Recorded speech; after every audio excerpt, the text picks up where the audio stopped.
පාටකුරුල්ලෝ කතාව සමගින් එකතු වෙලා ඉන්න ඔයාලව ගොඩාක් ආදරෙන් පිළිගැනීමට කැමැත්තක් තියෙනවා. ඉතින් මම අද වීඩියෝ එක හරහා ඔයත් එක්ක කතා කරන්න සූදානමක් තියාගන්නේ මෙන්න මේ වගේ කාරණාවක් සම්බන්ධවයි.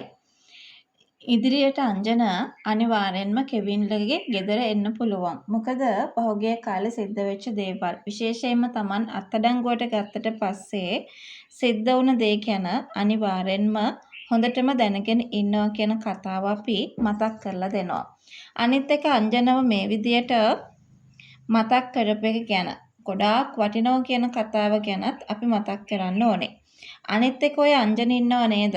ඔය අංජන ස්තුති කිරීමක් කරන්නට අනිවාර්යෙන්ම තමන්ගේ මල්ලිගේ ඉල්ලීමත් එක්ක පැමිණෙන්න ඉඩ කඩක් තියෙනවා.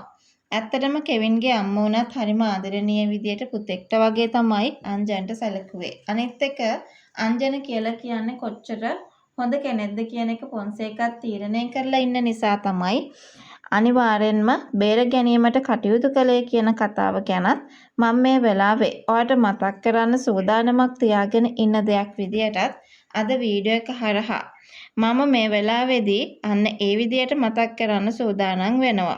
ඉතින් ඒ ආවට පස්සේ Tamanට වෙච්ච දේ ගැන වගේම නැවත වතාවක් නම් ඒ වගේ කරදරේ වැටෙන්නේ නැතුව ඉන්න කියන උපදේශ ටික නම් අනිවාර්යෙන් ලැබේවි.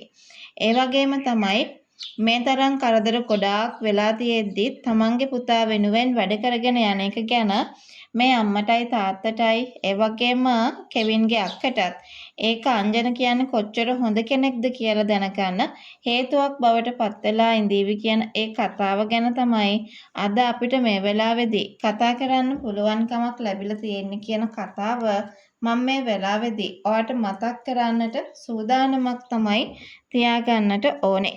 ඉතින් ඒ විතරක් නෙවෙයි. දැන් අනිවාර්යයෙන්ම කෙල්සිට උනත් අංජන ගැන ලොකු පැහැදීමක් ඇති වෙන්න පුළුවන්කම ඉතුරු වෙලා තියෙනවා කියන ඒ කතාව තමයි අද අපිට මේ වෙලාවේ ඔයාව දැනුවත් කරන්න හැකියාවක් ලැබෙන්නේ කියන කතාව ගැන අද වීඩියෝ එක තුලින්ම අපිට මතක් කළ හැකි වෙනවා. ඉතින් කොහොම වුණත් ඒ විතරක් නෙමෙයි අනිවාර්යෙන් කෙල්සිටත් ගොඩාක් ස්තුති කරන්න ඇති. මොකද පහුගිය කාලයේ සිද්ධ වෙච්ච දේවල් එක්ක මේ විදිහට ළඟින් හිටපු එක ගැන ඇත්තටම සතුටු වෙන්න පුළුවන් වෙනවා කියන කතාව තමයි අපිට මතක් කරන්න පුළුවන්.